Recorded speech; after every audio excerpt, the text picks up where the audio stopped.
Você já ouviu falar em skirmions? São estruturas magnéticas minúsculas que lembram redemoinhos de spin.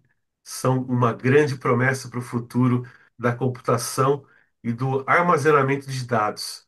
Mas estabilizar os skirmions sem o uso de campos magnéticos externos era, até pouco tempo, um verdadeiro desafio. E uma nova equipe de pesquisa perdão, uma nova pesquisa do CBPF, que foi publicada, foi capa da revista Nanoletters, mostra que a solução pode estar na curvatura, literalmente. E ao curvar essas superfícies nanomagnéticas, os cientistas conseguiram controlar e formar skirmions de forma eficiente e estável, mesmo em temperatura ambiente. E para entender isso, o destaque em física de hoje traz aqui os autores dessa pesquisa, o Dr. Flávio Garcia, Daniel Dugato, Ramon Cardias, e também Wesley Jalil. São todos cientistas do Centro Brasileiro de Pesquisas Físicas, né? E, em primeiro momento, eu agradeço muito a participação de vocês e gostaria que vocês fizessem uma breve apresentação, de suas atuações na ciência. Bom, eu posso começar. Meu nome é Ramon Cardias, eu sou natural de Belém, eu comecei minha trajetória científica em Belém, pela UFPA. Eu fiz graduação e mestrado lá, depois eu comecei o doutorado por lá também, mas logo depois eu fui para a Suécia e fiz meu doutorado lá na Suécia, na Universidade de Uppsala. E aí eu fiquei fora alguns tempos, fiz alguns pós-docs também na Suécia, na França. E voltei recentemente ao Brasil, foi quando eu entrei em contato com o Flávio, a gente começou esse trabalho. E esse ano fui admitido aqui no CBPF como pesquisador. Então, atualmente, eu estou como pesquisador aqui do Centro Brasileiro de Pesquisas Físicas. O mais novo da casa. Um dos. Veio uma galera aí. Olá, Wesley, fala aí.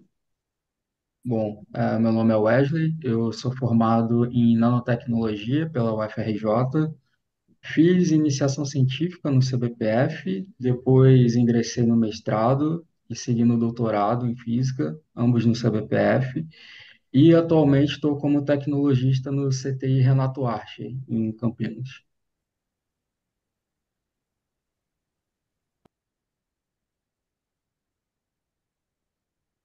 Fala do gato. Bom, eu sou Daniel do Gato, eu sou graduado pela Universidade Federal da Fronteira Sul, no interior do Rio Grande do Sul. Fiz meu mestrado na Federal de Santa Maria, também na região central do Rio Grande do Sul.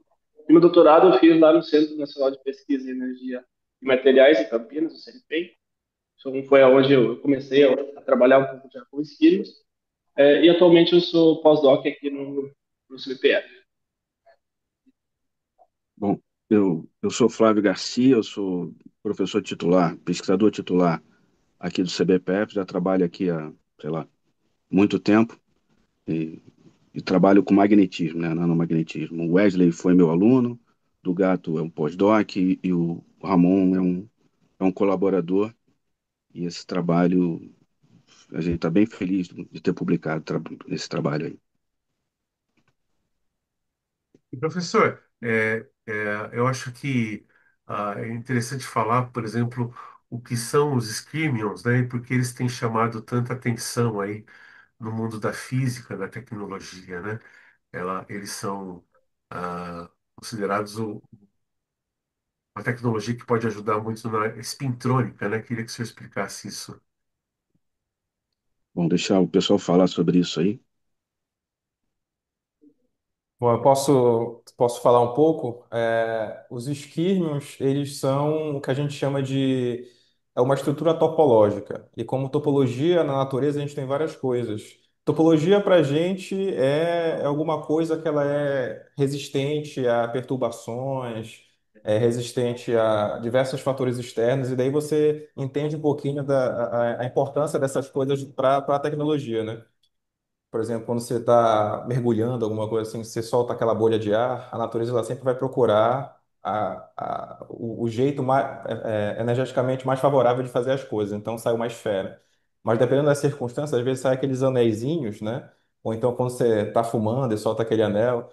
Então aquele anel, ele não é energeticamente mais favorável, mas devido a algumas circunstâncias, ele é energeticamente estável. Então você vê aquele anel, ele vai e volta, né? As pessoas brincam com aquelas coisas.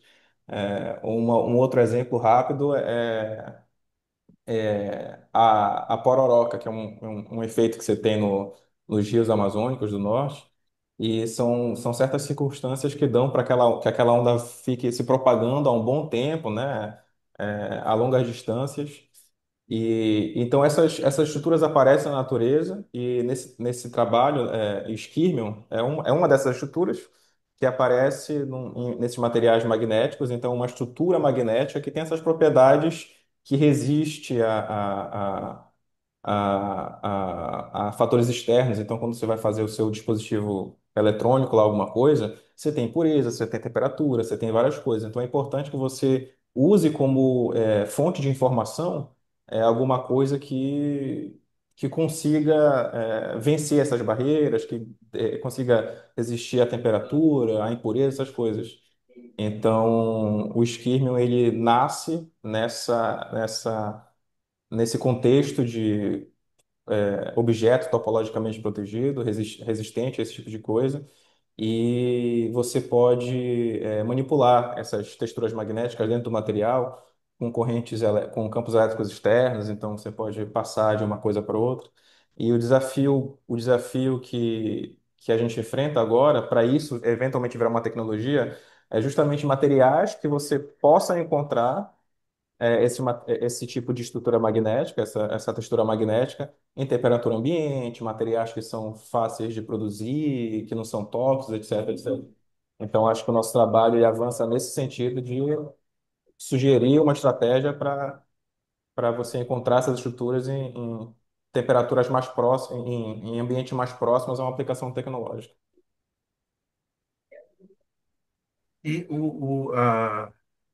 os Skimions, eles são verificados, né? Eu fiz a primeira matéria que eu fiz sobre Skimions na SBF foi em 2023, com a cientista Pamela Carvalho, da USP, se eu não me engano, é, e, para se formar os Skimions são colocados camadas de materiais, né?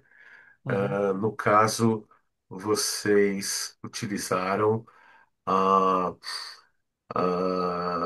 por exemplo, em vez de utilizar filmes planos, vocês utilizaram nanocápsulas magnéticas de multicamadas simétricas de platina e cobalto depositadas sobre nanosferas de poliestireno, né?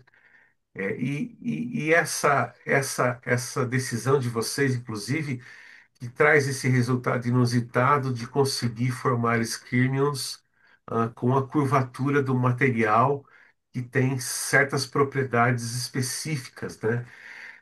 Que é o principal destaque, né? Eu acredito do artigo de vocês.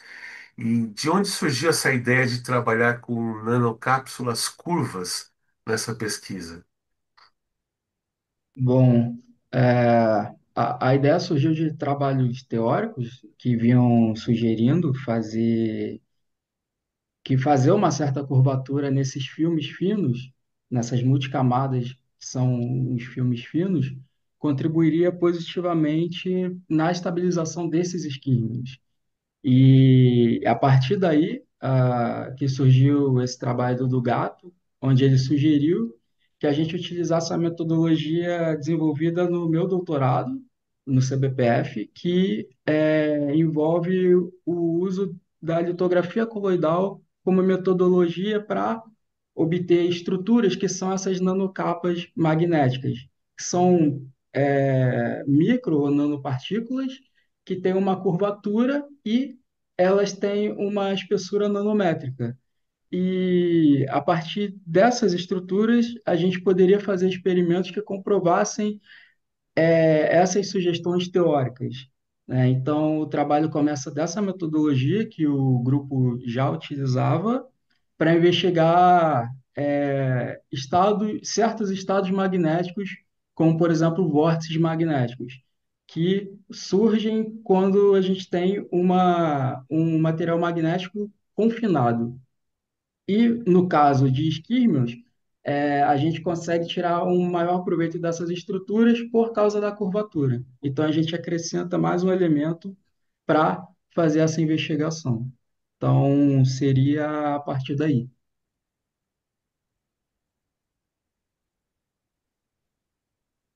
E há uma relação dessa curvatura com o fato, por exemplo, dessas estruturas ficarem estáveis mesmo sem campo magnético externo.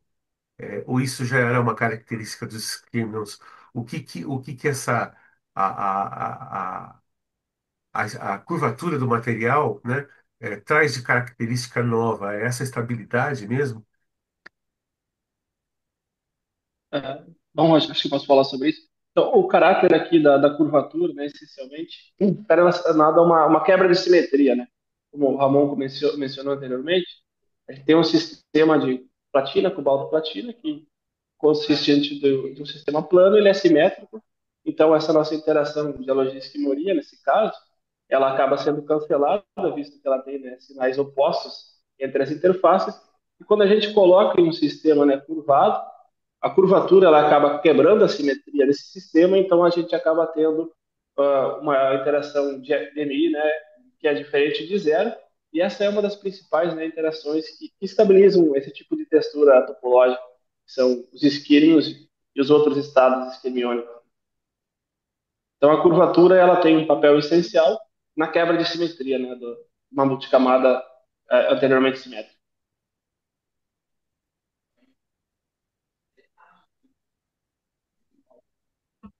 Sem som, Roger. Tá mutado, Roger. Assim. E vocês utilizaram uma combinação de simulações e experimentos com microscopia, né?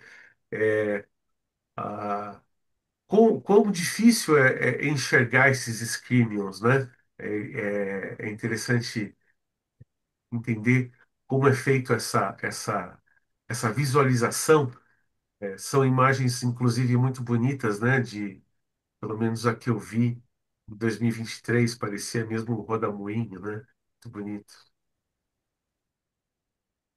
Então, uma questão que é muito difícil, né, no estudo de isquímios, Roger, é você provar que realmente essas estruturas elas são esse formato de redemoinho, como você fala. Porque você pode utilizar técnicas como microscopia de força magnética, que ela permite você sondar, mas você não consegue demonstrar essa transição na forma de redemoinho com essa técnica. Então, você pode inferir, baseado em simulações, às vezes, que realmente você tem um skin. E o diferencial, né, desse nosso trabalho, é que a gente contou com colaboradores internacionais lá de Glasgow, de Jülich, onde a gente usou a técnica de holografia de elétrons. E essa técnica, né, combinado com as nossas simulações micromagnéticas, a gente conseguiu provar que realmente a gente tem essas estruturas do tipo de redemoinho através dessa combinação da holografia e de simulações micromagnéticas, o que é bastante difícil, né, de se conseguir nesse tipo de estudo, devido à sofisticação, né, da técnica que a gente utiliza. Legal, e essa parte foi feita no Brasil, a holografia, esse processo que você me explicou? Não, não. Esse foi realizado lá na Alemanha, né? Os nossos colaboradores, eles fizeram, né, essa medida. A gente enviou as mesmas amostras que a gente analisou aqui e fez todos os outros processos. Então, foram eles que realizaram esse tipo de medida lá. É. Isso, Se me permite, eu podia. Eu acho que a construção desse paper, para além do que já foi dito aqui, da física e tudo, foi de uma forma que eu acho particularmente interessante. Wesley era meu aluno de doutorado, ele desenvolveu essa sistemática de litografia coloidal, de ter as calotinhas autossustentadas e tudo, e aplicava isso para um outro sistema análogo em alguma medida, que são os vórtices magnéticos. Também outro sistema com característica topológica, assim como os quirmions são.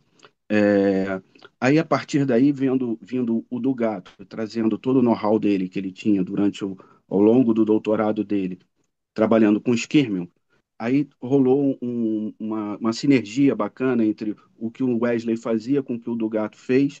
E aí eu estou lá na minha sala um dia, depois de uns 6 meses do Gato trabalhando, aí ele vem com um draft de um paper, né, que seria um paper mais curto, menor. Aí eu sugeri, bom, esse paper está interessante, mas vamos fazer um pouquinho além, vamos fazer uma fazer simulação micromagnética para mostrar que isso de fato acontece e como jogando com a curvatura desse sistema, a gente consegue estabilizar ou fazer brincar com os termos de energia do sistema. E a gente fez isso e foi bem sucedido no que a gente tentou fazer. Aí eu não fiquei feliz ainda, aí convidei o Ramon, né? O Ramon e o Márcio Costa lá da UF. Na época o Ramon ainda era um pós-doc na UF, agora felizmente ele é colega nosso aqui no CBPF. E aí eles fizeram o cálculo teórico, né? Fizeram um cálculo baseado em primeiros princípios de como a curvatura induz ou não induz. A gente pode, com a curvatura, brincar com esses termos de energia. Aí submetemos o paper, aí o paper, né, vai lá para o referir, volta, não sei o quê, e aí percebemos que seria interessante termos a holografia de elétrons. Então eram medidas que a gente já estava em mente de fazer, aí entramos em contato com o pessoal lá em Glasgow, lá na, Es- lá na Escócia, né? Espaço. Lá na Escócia, com o nosso colaborador Trevor Almeida. E aí ele fez lá as medidas, e aí foi todo um processo de análise. É importante, desde a primeira submissão do paper até a aceitação do paper, foi alguma coisa em torno de um ano, né, o do Gato. Isso, Então foi exatamente. um processo que foi sendo construído ao longo do paper, das interações que tivemos com os referis e com os editores e tudo, e o paper foi construído mais ou menos dessa forma. Que legal, professor, que legal uma coisa levando a outra e essa busca de conseguir aprimorar, né, e chegar em novos resultados, né? E É, professor, isso, eu, perdão, Não, simplesmente eu acho que se a gente tivesse no primeiro momento parado, a gente teria um paper que seria bonito também, mas seria um paper de bem menos impacto, né? Eu acho que essa busca, essa tentativa de fazer alguma coisa melhor e mais consolidada levou realmente um trabalho bem robusto, bem interessante. e conseguiu um destaque de capa da Nanoletters, né? Isso que é legal, né? Isso.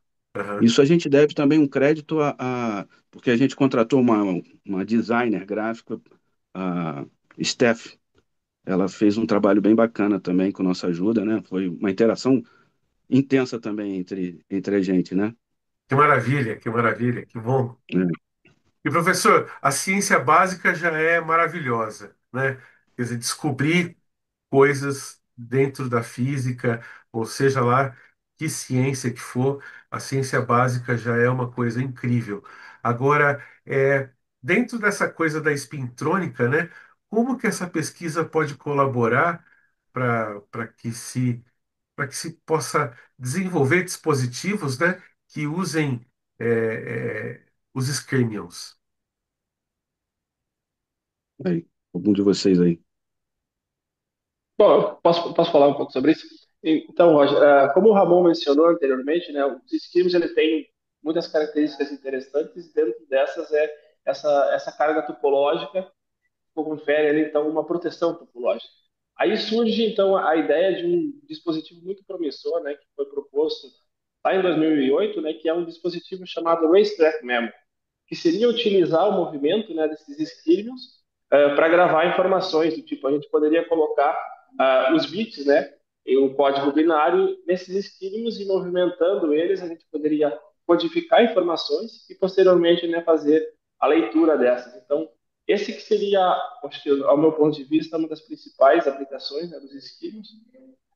E também vale ressaltar que nesse nosso trabalho a gente também observou um outro tipo de textura, que é os esquilmiônio, que é por isso que a gente chama até no título do trabalho de modo geral, o status esquimiônicos, porque também temos a presença, né, dos esquimiônios, que são estruturas ainda mais interessantes até que os próprios esquímios, porque eles não têm o chamado efeito Hall de esquímio, né, que é um efeito que acontece quando a gente tenta movimentar os esquímios, além de ele andar em linha reta, como seria numa pista de corrida, por exemplo, uma racetrack, ou um nanofio, ele tem um deslocamento transversal. Isso, do ponto de vista de aplicações, ele é indesejável, visto que o esquema ele pode ficar aprisionado nas bordas, né? Ou ele pode ter mesmo ser aniquilado. Então, nesse nosso trabalho, a gente observou também esse tipo de textura, que é os esquemiônios, e também em condições ambientes, né? Então, o esquimiônio ele poderia ser ainda mais promissor, né, no quesito dessas aplicações, né, de gravação de informações e processamento de dados.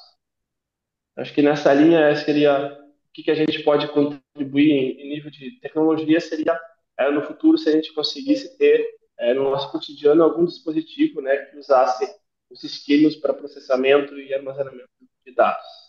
Que ainda tem algumas barreiras, né, que são, por exemplo, esse efeito Hall de esquema e alguns efeitos de aprisionamento ou algumas condições ainda a serem solucionadas. É só Não sei se pode falar um pouco mais. não, só um último adendo também, que o estudo sobre os esquirmos, ele é algo que ele data de 2013, alguma coisa assim, e ele foi primeiro visto em sistemas que ferro paládio e irídio. E irídio, ele primeiramente, essas texturas magnéticas elas foram observadas a temperaturas muito baixas, tipo 3 Kelvin, 4 Kelvin. Isso é muito baixo. Você precisa de um campo magnético externo para essas estruturas se estabilizarem. E é sistemas que têm irídio. E irídio é uma coisa que só chega na Terra via cometa, né? Então, para aplicação tecnológica fica muito difícil. Então, acho que um ponto extra do trabalho é que, essas estruturas foram estabilizadas à temperatura ambiente, então isso é um ponto muito importante, né, em direção ao encontro dessa aplicação tecnológica.